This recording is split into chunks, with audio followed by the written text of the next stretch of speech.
उपवास का मतलब क्या है? यहाँ अपने अपने जी को दुख देना। हालेलुया। और क्या लिखा? आगे लिखा कि और उस महीने के 9वें दिन की सांझ से लेकर दूसरी सांझ तक अपना विश्राम दिन माना करना। आमीन।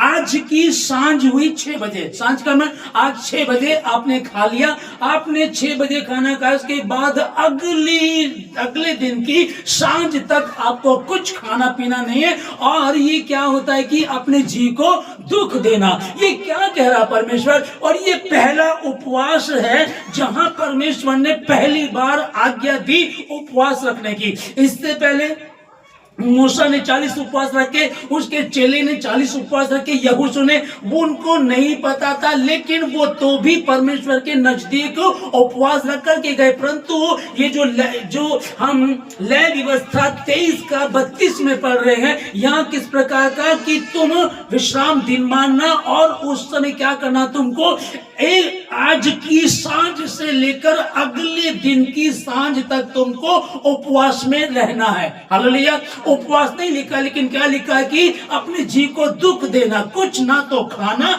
ना कुछ पीना है। तो उपवास ये है। आमीन। जैसे कि वो मुस्लिम भाई बता रहा था कि इनके रोजे, हमारे रोजे और इनके जो लेंट डे हैं, इनकी जो फास्टिंग प्रेयरिंग है क्रिश्चियनों की, वो सेम होती, सेम नहीं है। हाँ, सेम कुछ कर दी गई है। हम कई बार बात करते हैं कि हमें परमेश्वर के वचन से ढूंढना क्या सही है क्या गलत है, यीशु मसीह ने क्या कहा है, कैसे हमें करना है। वे सुशील भाई कुछ बता रहे हैं, सुमन बहन कुछ बता रहे, यू भी कुछ बता रहा है, अलग अलग बता रहे हैं। तो क्या होता है कि ऐसा करते हैं, आईना देखते हैं, है ना, ये बाइबल को देखते हैं, इसमें मालूम पड़ेगा क्या सही और क्या गलत है। हालेलुया।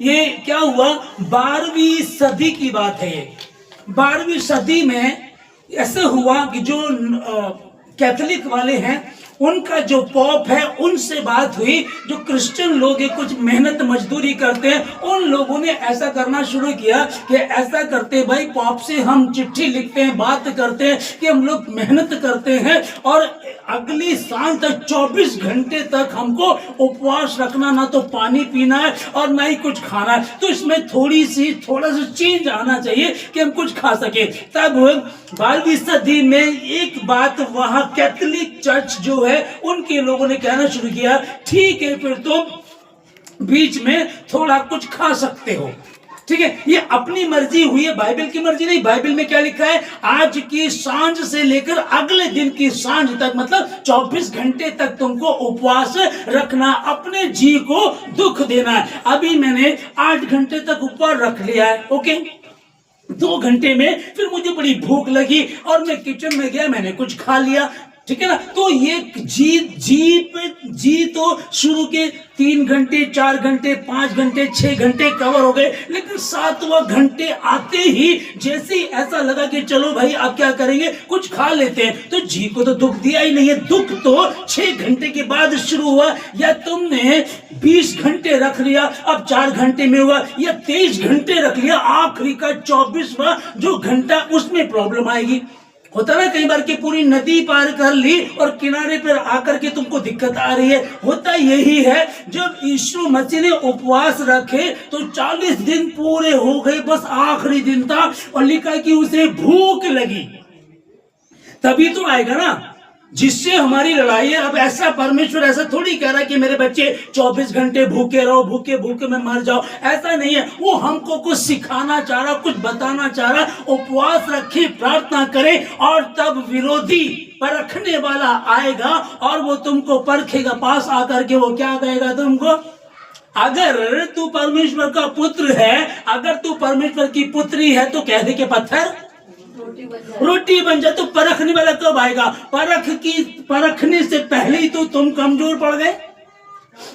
24 घंटे कहा था तुमने, 8 घंटे में, 10 घंटे में नहीं। प्रभु ने कहा है, हमारा पास्टर भी हमको कह रहा, हमारे पोप ने भी हमको कहा, 12वीं सदी में जो कहा गया था, उन्होंने बात की क्या करना चाहिए, तो थोड़ा बहुत खाना खा लिया करो। फिर 14वीं सदी की बात है, 14वीं सदी में फिर थोड़ा सा और चेंज आया, और वो चेंज ये था कि दिन में 2 बार हल्का फुल्का ब्रेड ले लो, मक्खन ले लो, पेस्ट्री ले लो, पेटीज ले लो, कुछ इस तरह का खा सकते हो, ठीक है, तो 2 बार खा सकते हो। अब इतना चेंज आ गया, इन्होंने इस तरह खाना शुरू कर दिया। और फिर 16वीं सदी में 8वां पॉप आया जिसने कहा चाय और कॉफी, कोल्ड ड्रिंक, लिक्विड ले सकते हो, ठीक है। ध्यान से समझिएगा, फास्ट की जो बात चल रही है, जैसे कि वो मुस्लिम भाई बता रहे थे, उसकी वीडियो भी दिखाऊंगा आप लोगों को। वो बोल रहा है कि लैंड 31 साल बाद पहली बार क्रिश्चियनों के और हमारे रमजान सेम है, जबकि सेम नहीं है। हमारा 18 फरवरी को शुरू हुआ और उनका 19 फरवरी को शुरू हुआ। फिर वो कह रहे कि खाना भी सेम रहता, टाइमिंग सेम नहीं है। उनकी टाइमिंग होती मात्र 12 घंटे की और हमारी टाइमिंग होती 24 घंटे की। फिर अपनी मर्जी से आप कुछ करते रहो, उससे तो कोई दिक्कत नहीं है। परमेश्वर ने आपको मुझे हमें स्वयं की इच्छा दी है ना, तो उसमें तो कोई दिक्कत वाली बात नहीं है। आप सोचो अगर इतना खाया जाए, सुबह सुबह ब्रेड ले लिया, मक्खन ले लिया, है ना भाई, पका हुआ खाना नहीं खा सकते, ठीक है जी, पका नहीं खा सकते, तो आप फ्रूट ले लिए, अपने केले खा ली, तो क्या मतलब कि क्या जब पूरे दिन में तुम इस तरह से खा रहे हो तो क्या ये उपवास हुआ? उपवास के विषय में सबसे पहले लय व्यवस्था 23 का 32 में जो परमेश्वर ने कहा, वहां क्या कहा परमेश्वर ने कि तुम अपने अपने जी को दुख देना और परिश्रम का दिन मानना, और अगले दिन तक। जब इस बात को बता दिया तो हमको कितना मानना चाहिए। फिर आप मेरे पास आकर के कह रहे हो, अरे पास्टर जी थोड़ा सा तो चेंज करो, अरे भैया थोड़ा सा तो हमको समझाओ, थोड़ा सा फर्क तो पड़े, है ना। हाँ, बीमारी की अगर बात है, किसी की तबीयत खराब है, अगर आप उसमें रख रहे हैं, वो ये हो जाता है कि कई बार शैतान तुम्हें परखेगा। आप बीमार हैं, कई लोग दवाइयां खा रहे हैं, दवाई खाने के समय में, बीमारी के समय में, तबीयत खराब जब है, जब आपने उपवास रखा, आप कई बार रास्ते में गिर गए, तबीयत खराब हो गई, उन्हीं दिनों में आप हॉस्पिटल डॉक्टर के पास जा रहे हो, तो एक अच्छा काम करना चाह रहे हैं कि मैं इन दिनों उपवास रखूंगी, मैं उपवास रखूंगा, लेकिन आप डॉक्टर के पास जा रहे हो, अच्छा ये मसीह है, हॉस्पिटल जा रहा है, तो अच्छाई तो किसी को पता नहीं कि ये, क्योंकि वो तो सीक्रेट है ना। लेकिन जो खुल करके सामने वो क्या है, ये हॉस्पिटल जा रहे हैं, ये वहां गिर गया था, चक्कर आ गए थे, है ना, तो तब उनको नहीं रखना। इन दिनों में अगर मैं नहीं रख पा रहा हूं, कोई बात नहीं, मैं शुरू में रख लूं, बीच में रख लूं, या आखिरी के 2-3 रख लूं, और अगर नहीं भी तो उपवास से अल्लाह लिखा जी को दुख देना है। आप टेलीविजन से दूर हो जाओ अगर देखता है कोई, सोशल मीडिया खतरनाक, सबसे ज्यादा ही मोबाइल, सबसे ज्यादा। मैं इंस्टाग्राम पे अपनी वीडियो डाल रहा था, जब मैं वीडियो डाल रहा था तो मैंने देखा, मैं वीडियो को मैंने ओके किया अपनी, मेरी वाली ओके, उससे पहले दूसरा, इतना गंद इसमें है ना, सच में मैं कह रहा हूं, इतना गंद कहीं नहीं होगा कि आपको घर बैठे 10 रुपए में आपको मिल रहा है, इतना ज्यादा। तो ये करें कि भाई हम एक निर्णय लेते कि हम सोशल मीडिया से दूर रहेंगे इन दिनों में। हालेलुया। यीशु मसीह ने क्या कहा, जब तुम उपवास करो, तो ये पहली बात क्या है कि परमेश्वर ने कहा उपवास करना है, लेकिन फिर उसने क्या कहा, जब करो, जब तुम्हें अगुवाई हो, जब तुम्हें आवश्यकता लगे, जब तुम परमेश्वर के साथ बात करना चाहते हो, कि इन दिनों में परमेश्वर बात नहीं कर रहा है। हालेलुया। फिर 1917 की बात है, 15वां पॉप जब आया तो उसने कहा कि तुम इसमें गोश्त नहीं खाते थे, बिल्कुल, मतलब मांस, चिकन बिल्कुल नहीं खाते थे, फिर आप इसमें मछली खा सकते हो। अब ध्यान से समझिएगा, मतलब कि ये नेट से निकाली गई चीज, बातें हैं ये, आप पढ़ लीजिएगा इसको। अब ये समझिएगा कि इसमें बताया जा रहा, परमेश्वर ने कहा था अपने जी को दुख देना है, आज की सांझ से लेकर अगले दिन की सांझ तक तुमको कुछ नहीं खाना। 12वीं सदी में कहा कि थोड़ा बहुत खा सकते हो, 14वीं सदी में कहा गया दिन में 2 बार खा सकते हो, और 16वीं सदी में कहा गया तुम चाय, जूस और कॉफी पी सकते हो। तो ये तब्दीली किसने करी, ये ध्यान से समझिएगा, जो कैथोलिक चर्च है उन्होंने, उनके पॉप ने की, और वो ऐसा कर लेते हैं। ठीक है ना। लेकिन जब बात आती है कि पाप का बाप भी कौन है, यीशु मसीह। पादरी कितना ही बड़ा क्यों ना हो, 10 लाख लोग उसकी कलीसिया में हो तो भी, अगर वो बाइबल से बाहर है तो भी। फिर आप कहेंगे मैंने कई बार आप लोगों को समझाया है, जब आप उपवास रखते हो तो तबीयत खराब है या हम रख नहीं पाते, तो मैंने आपको सिखाने के लिए बोला है प्रैक्टिस करो। आप शुरुआत में 4 घंटे रखो, है ना।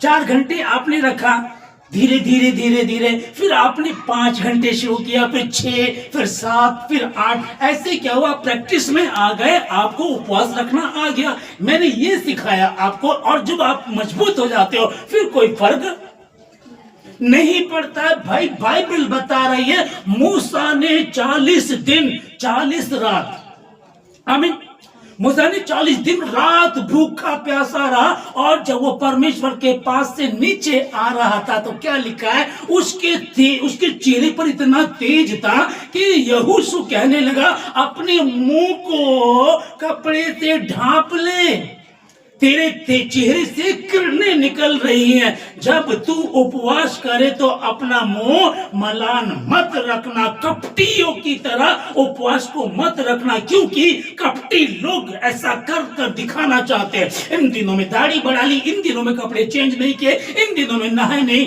या नहा धो करके बाहर बैठ गए। बाहर बैठे तो कुछ स्त्रियां पूछेंगी क्या हुआ बहन, आज मेरा व्रत है, क्या हुआ भाई आज मेरा रोजा है, क्या हुआ भाई आज मेरा फास्ट है। हम खुद ही ढिंडोरा पीटते फिर रहे हैं और वे अपना प्रतिफल पा चुके।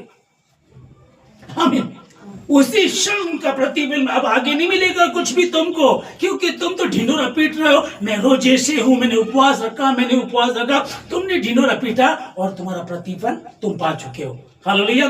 पर जब तू उपवास करे, मुंह धो, सर पर तेल लगा, शाइनिंग आनी चाहिए, हालेलुया। लोग नहीं, ताकि लोग नहीं पर तेरा पिता जो स्वर्ग में है, जो गुप्त में है, वो तुझे इसका प्रतिफल देगा। आमीन। तो ये जो चेंज किया लोगों ने किया, परमेश्वर ने नहीं किया है। परमेश्वर ने, अच्छा वो पुराने नियम में हम देख रहे हैं कि लय व्यवस्था में कहा गया था कि तुम्हें अपने जी को दुख देना। फिर नए नियम में यीशु मसीह ने वो उपवास रखे, और उपवास रखने का कारण क्या था, ताकि मैं मजबूत बनूं। आमीन। बपतिस्मा, यीशु मसीह का बपतिस्मा हो गया। बपतिस्मा होने के बाद आकाश खुला, ये वाणी हुई, ये मेरा प्रिय पुत्र है, हो गया। ओके। उसके बाद वो आगे बढ़ करके उपवास रखे उसने, तो अब उसे उपवास रखने की आवश्यकता थी क्या, क्या जरूरत है। परमेश्वर ने कह दिया ये मेरा प्रिय पुत्र है, छाप लग गई, ये मेरा प्रिय पुत्र है, पवित्र आत्मा उसके ऊपर उतरा, डबल छाप हो गई। और यूहन्ना कह रहा देखो परमेश्वर का मेमना जो जगत का पाप उठा ले जाता है। देखो कितनी सारी बात है, ठीक है ना। तो अब आपको जो एक व्हाइट कलर का सूट दिया गया है, उस सूट को 2-3 बार पहनो और उसके बाद टांग दो, वॉश किए बिना। अच्छा रहेगा, जितना व्हाइट है उतना ज्यादा उसको साफ रखना पड़ेगा, अच्छा पाउडर से धोना पड़ेगा, अच्छे से रखना पड़ेगा, गंदे हाथ ना लगे। तब यीशु मसीह ने उपवास रखे, ताकि जो गिफ्ट मुझे मिला, मेरे विषय में भविष्यवाणी हुई, ये परमेश्वर का मेमना जो जगत का पाप उठा ले जाता है, ये मेरा प्रिय पुत्र है और पवित्र आत्मा मुझ पर उतरा। अब मुझे इनको संभाल करके रखना, शेप रखना, इनको और बढ़ाना है, ताकि ऐसा ना हो एक तोड़ा मिला और दफना दिया। करना क्या, 5 तोड़े मिले और 5 और कमाए। अब मैं इसको और सामर्थी बन सकूं और मैं ताकतवर बन सकूं। जो उद्देश्य परमेश्वर का, सेनाओं के यहोवा का उद्देश्य मेरे जीवन से है, जो उसने मुझे धरती पर भेजा, जो उसने मुझे नमक कहा, जो मुझे पृथ्वी की ज्योति कहा, अब मैं वैसा बनूंगा। कैसे, उपवास के साथ मैं जाऊंगा, मैं उपवास करूंगा, मैं उपवास करूंगी, ताकि हम और अच्छे बन सके और शैतान का सामना कर सके। आएगा वो वो परखने के लिए आएगा, और जब वो आएगा तो तुमसे वो हार करके जाएगा। जब तुम्हारी आत्मा जो तैयार है और शरीर भी तैयार है ना, शरीर पे तो हमला करेगा ना, वो आत्मा तो तैयार है परंतु शरीर दुर्बल है, तो वो हमला कहां करेगा? शरीर पर। उस शरीर को हमने क्या किया? तुमको क्या करना है? अपने जी को दुख देना है। और जब ऐसा किया तो अब कौन? आत्मा तैयार, शरीर भी तैयार, और अब परमात्मा से मिलन। और जब परमात्मा से मिलेंगे और कोई भी विरोधी आएगा तो वो जल करके खाक हो जाएगा यीशु मसीह के नाम में। आमीन। ये जो मैंने आपको बताया कि इस तरीके से लोग ऐसा कर रहे हैं, लोगों ने किया है, लेकिन मेरा और आपका बाप नहीं कर रहा है। हालेलुया। हमारा उपवास कैसे? शाम को 6 बजे खाया, उसके बाद अगले दिन 6 बजे, ठीक है ना। फिर मैंने क्या कहा, यदि कोई बीमार है या कोई शुरुआत कर रहा है तो धीरे धीरे सीखे, धीरे धीरे चले, और जब मजबूत हो जाएंगे तो हम ये वाला उपवास भी रख सकेंगे।